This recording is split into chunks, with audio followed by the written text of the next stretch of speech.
Yes, Hanji.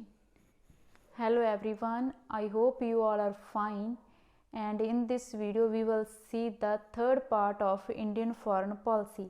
इससे पहले हम दो पार्ट है जो देख चुके हैं। फर्स्ट पार्ट में हमने देखा था कि फॉरेन पॉलिसी क्या है और इसके एलिमेंट्स क्या हैं, और अब हम and in the second part हमने first 4 principles of Indian foreign policy देखे थे, और आज इसमें देखेंगे जो बाकी रहते प्रिंसिपल्स हैं, और इस वीडियो में जो प्रिंसिपल्स हैं वो ख़त्म हो जाएंगे। फिफ्थ प्रिंसिपल देखेंगे, पंचशील क्या है, इसकी क्या इम्पोर्टेंट है, एफ्रो एशियन वॉइस है क्या, इंडिया का इसके प्रति क्या पॉइंट ऑफ व्यू है, and seventh is links with commonwealth, means commonwealth में इंडिया कैसे रोल प्ले कर रहा है। एट्थ में देखेंगे support to the UNO, UNO में इंडिया का क्या रोल है, and ninth disarmament, means India की डिसआर्मामेंट पॉलिसी के प्रति क्या पॉइंट ऑफ व्यू है। इसके बाद जो इंडियन पॉलिसी के प्रिंसिपल्स है वो ख़त्म हो जाएंगे। और ये है कि अगर आपको वीडियो पसंद आई तो प्लीज़ लाइक करना, अगर कोई डाउट है तो कमेंट सेक्शन में मेंशन कर देना। आप अपने अप्रिशिएट करने वाले मैसेज भी इसमें छोड़ सकते हैं। Share it with your friends and subscribe the channel. Now let's start the video. हाँ जी, सबसे पहले है जी पंचशील का सिद्धांत। पंचशील का सिद्धांत है क्या? पंचशील के नेम से ही पता लग रहा है कि पंचशील मीन्स 5 प्रिंसिपल्स, 5 सिद्धांत। और ये जो 5 सिद्धांत है ये मेंशन है एक ट्रीटी में जो कि तिब्बत पर हुई थी पंडित जवाहरलाल नेहरू जी के बीच का में एंड चू इन लाई जो कि चाइनीस प्रीमर था उनके बीच में। और ये ट्रीटी कब हुई थी? 1954 में। जो प्रिंसिपल्स इस ट्रीटी में मेंशन किए गए थे उन प्रिंसिपल्स को ही कहा जाता है जी पंचशील। ये प्रिंसिपल कौन से थे देखते हैं। फर्स्ट प्रिंसिपल है जी म्यूचुअल रिस्पेक्ट, मीन्स इंडिया और चाइना रिस्पेक्ट करेगा एक दूसरे की टेरिटोरियल इंटीग्रिटी की एंड सॉवरनिटी की। मीन्स ना तो कभी चाइना एंड ना कभी इंडिया एक दूसरे के जो टेरिटोरियल मैटर्स है उसमें इंटरफेरेंस करेगा, और ना ही जो उनकी सॉवरनिटी मीन्स होता है जो उसके इंटरनल अफेयर्स है और जो उसके फॉरेन पॉलिसी के रिगार्डिंग अफेयर्स है उसमें दोनों कंट्री एक दूसरे के मामलों में इंटरफेरेंस नहीं करेंगे। और चाइना इंडिया के प्रति किसी भी तरह की नॉन अग्रेशन वाली फीलिंग रखेगा, एग्रेशन वाली फीलिंग है जो वो नहीं रखेगा। और सेम फॉर इंडिया, इंडिया कभी भी चाइना पर कोई अटैक नहीं करेगा, इंडिया कभी भी कोई ऐसी फीलिंग नहीं रखेगा कि हाँ जी मुझे चाइना की किसी टेरिटरी पर अटैक करना है, उसे हासिल करना है। Same for China. थर्ड है जी non interference in each others international affair. India और चाइना दोनों ही एक दूसरे के इंटरनेशनल अफेयर्स में दखलंदाजी नहीं करेंगे। ये था थर्ड सिद्धांत ऑफ पंचशील। पंचशील का इस थर्ड सिद्धांत है। फोर्थ सिद्धांत था equality and mutual benefit. India और चाइना दोनों काम करेंगे एक दूसरे के बेनिफिट के लिए, मीन्स वो आपस में डील करेंगे, आपस में अच्छा ट्रेड करेंगे। जो चीज़ों की प्रोडक्शन इंडिया में ज़्यादा वो ट्राई करेगा कि चाइना को एक्सपोर्ट करे, और जो चीज़ों की इंडिया में कमियां वो ट्राई करेगा कि वो चाइना से इंपोर्ट करे, और एक दूसरे ट्राई करेगा कि एक दूसरे के कंट्री में जो पीसफुल है पीस और बरकरार रह सके। और ये जो पंचशील का सिद्धांत था इतना ज़्यादा पॉपुलर हुआ, मीन्स इतना ज़्यादा मशहूर हो गया कि इसे दूसरे कंट्रीज़ ने भी अडॉप्ट कर लिया। वो कंट्री कौन से थे? Burma, Yugoslavia and Indonesia. हाँ जी, नेक्स्ट देखते हैं सिक्स्थ प्रिंसिपल। सिक्स्थ प्रिंसिपल है जी एफ्रो एशियन वॉइस। वैसे तो हम सब जानते हैं कि इंडिया की फॉरेन पॉलिसी है कि इंडिया कभी भी किसी कंट्री के लिए एग्रेशन वाली फीलिंग नहीं रखेगा। वो इंडिया ट्राई करेगा कि हर एक कंट्री के साथ बहुत अच्छे मीन्स फ्रेंड रिलेशंस बनाए जाएं, बट इंडिया ऑलवेज एक खास लगाव शो करता आ रहा है एफ्रो एशियन कंट्रीज़ के प्रति। जी एफ्रो एशियन कंट्रीज़ के प्रति ऐसे अच्छा जो लगाव है ऐसा क्यों शो किया, क्योंकि ये जो कंट्रीज़ है डेवलपिंग कंट्रीज़ हैं एंड जो रिच कंट्री उनका क्या है शिकार हैं, और इंडिया ने इन कंट्रीज़ की जो वॉइस है उसको सिक्योर किया एंड इनकी वॉइस को इंटरनेशनल लेवल पर क्या है प्रकट किया। और जो इनकी प्रॉब्लम्स थी एज लाइक पॉवर्टी और कई तरह की प्रॉब्लम्स थी उनके लिए इंटरनेशनल हेल्प की डिमांड की, सो दैट ये जो डेवलपिंग कंट्रीज़ है ये डेवलप कंट्री में कन्वर्ट हो सकें। हाँ जी, ऐसे ही जो रोल इंडिया ने प्ले किया उनकी थोड़ी सी एक्सप्लेनेशन है। एज लाइक इन 1947 में इंडिया ने एक कॉन्फ्रेंस जो दिल्ली में बुलाई थी 1947 में। ये फर्स्ट एशियन रिलेशनशिप कॉन्फ्रेंस थी in New Delhi and after this India ने बहुत अच्छा रोल प्ले किया है एफ्रो एशियन कॉन्फ्रेंस जो कि 1955 में इंडोनेशिया में हुई।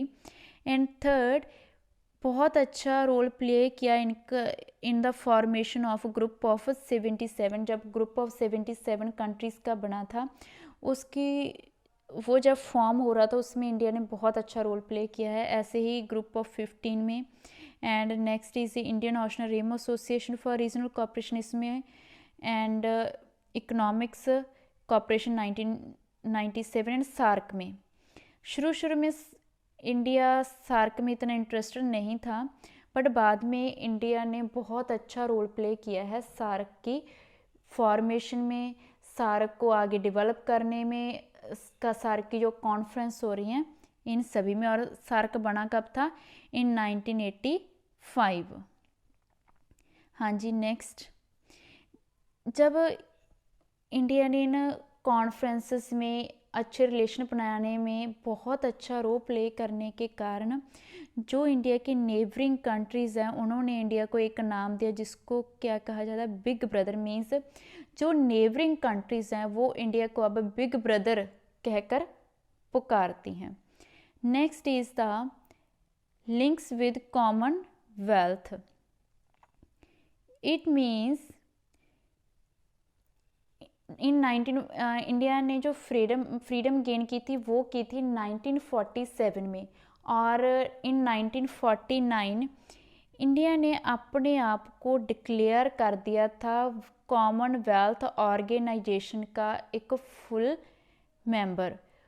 एंड कुछ लोग कहते हैं कि हाँ जी ये कौन जो हमारी सॉवरेनिटी उसको अफेक्ट करेगी, ऐसी कोई बात नहीं है। जो कॉमनवेल्थ है ये इंडिपेंडेंट कंट्रीज़ का एक ग्रुप है जिसमें मेंबरशिप लेना और ना लेना इन सभी कंट्रीज़ की खुद की मर्जी है। तो इंडिया ने भी अपनी मर्जी से ही इस ऑर्गेनाइजेशन में मेंबरशिप को एक्सेप्ट किया है, और जो ब्रिटिश क्राउन है मीन्स जो ब्रिटिश क्वीन है उसको कॉमनवेल्थ का हेड भी स्वीकार किया है। और कॉमनवेल्थ का मेंबर होने की वजह से इंडिया के कॉन्स्टिट्यूशन पर, इंडिया की सॉवरेनिटी पर और इंडिया की फ्रीडम पर किसी भी तरह का कोई भी इफेक्ट है जो हो नहीं पड़ेगा। And the next, commonwealth, yes we have read it कि कॉमनवेल्थ एक वॉलंटरी एसोसिएशन है इंडिपेंडेंट नेशन की। इस मेंबरशिप की इम्पोर्टेंस क्या है, क्यों इंडिया ने क्यों कॉमनवेल्थ की मेंबरशिप को स्वीकार किया? उसका कारण ये था कि इसके थ्रू इंडिया अपने आप को economically, politically and on the level of culture बहुत ज़्यादा डेवलप कर सकता है। और इंडिया ने होस्ट की थी 24th कॉमनवेल्थ समिट। कहाँ पे? न्यू दिल्ली। कब? इन 1983। हाँ जी। नेक्स्ट है जी support to the UNO. Now what is the full form of the UNO? UNO की फुल फॉर्म है जी यूनाइटेड नेशन ऑर्गेनाइजेशन।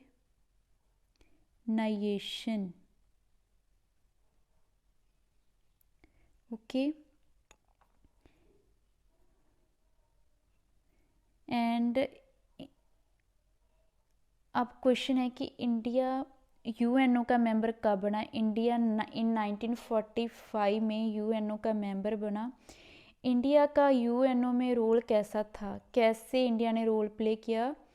फर्स्ट है जी इंडिया ने यूएनओ को यूज़ किया क्लोनियलिज्म,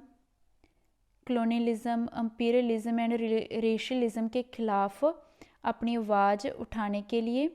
एंड जो इन 1953 जो विजय लक्ष्मी पंडित थी वो यूएन जनरल असेंबली की प्रेसिडेंट चुनी गई थी। And this was also very proudful moment of for all of us. And the third is India ने ऑलवेज जो यूएन की पीस कीपिंग मिशंस है जो कि Korea, Congo, Angola, Somalia, Yugoslavia में चल रहे मिशन है उनमें बहुत अच्छा एक्टिवली जो पार्टिसिपेट है इंडिया ने वो किया है। नेक्स्ट है जी हाँ जी इंडिया बहुत अच्छा रोल प्ले करता है as a non permanent member in the UN security council. And continuously India demand कर रहा है कि वो अब परमानेंट सीट है जो सिक्योरिटी काउंसिल में हासिल करना चाहता है। और बहुत सारी कंट्रीज़ इंडिया की इस डिमांड की सपोर्ट भी कर रहे हैं। एंड इंडिया ने बहुत अच्छा रोल प्ले कर रहा है open ended working group of the UNO. हाँ जी। नेक्स्ट डिसआर्मामेंट। सबसे पहले हम देखेंगे कि डिसआर्मामेंट है क्या। डिसआर्मामेंट मीन्स विदाउट वेपन्स। डिसआर्मामेंट टर्म का मतलब ही है कि हथियारों के बिना। इंडिया ने विरोध किया है दोनों तरह के वेपन्स का, वो बेशक कन्वेंशनल हों या फिर न्यूक्लियर वेपन्स। एंड इंडिया ने एक इनिशिएटिव लिया था इन 1985 में 6 नेशन की एक कॉन्फ्रेंस करवाई थी in New Delhi. Made a concrete proposal for the nuclear disarmament. And इस ये जो कॉन्फ्रेंस थी इसमें 6 कंट्रीज़ को लेकर, कितने कंट्री थे? 6 कंट्रीज़ थे। एक बहुत अच्छा प्रपोजल रेडी किया था सो दैट जो न्यूक्लियर वेपन्स को लेकर कंट्रीज़ में रेस है उसको कम किया जा सके। And there is one important thing कि इंडिया एक साइड तो डिसआर्मामेंट के साथ है, मीन्स जो वेपन्स की जो रेस है उसको अनफॉलो करता है, मीन्स उसके खिलाफ है। पर दूसरी साइड एनपीटी एंड सीटीबीटी की जो ट्रीटी थी, means nuclear non proliferation treaty and comprehensive test ban treaty को साइन नहीं किया। उसको ना साइन करने का रीज़न ये था कि इंडिया का मानना है कि ये जो ट्रीटी हैं दोनों एनपीटी एंड सीटीबीटी दोनों ही डिस्क्रिमिनेटरी बेसिस पर हैं, क्योंकि ये बहुत सारी कंट्रीज़ को इस बात से रोकती हैं कि आप न्यूक्लियर वेपन्स नहीं बना सकते। पर दूसरी साइड जहाँ पे 5 कंट्री हैं, means USA, Russia, China, UK, France, इन 5 कंट्रीज़ को परमिशन देती हैं कि हाँ जी आप न्यूक्लियर वेपन्स को डेवलप कर सकते हैं। और इंडिया को ये डिस्क्रिमिनेटरी बिहेव लगता है। दैट्स वाई इंडिया ने ऑलवेज ही इन दोनों ट्रीटी पर साइन ना करके अपने लिए जो न्यूक्लियर वेपन्स हैं, न्यूक्लियर और डिवाइसेस हैं, उनको डेवलप करने की जो अपॉर्चुनिटी है उसको ओपन रखा है। हाँ जी। Thank you so much. आज हम हमारे जो principles of Indian foreign policy वो ख़त्म हो चुके हैं। Please like the video and अगर कोई डाउट है तो आप कमेंट सेक्शन में मेंशन कर सकते हैं एंड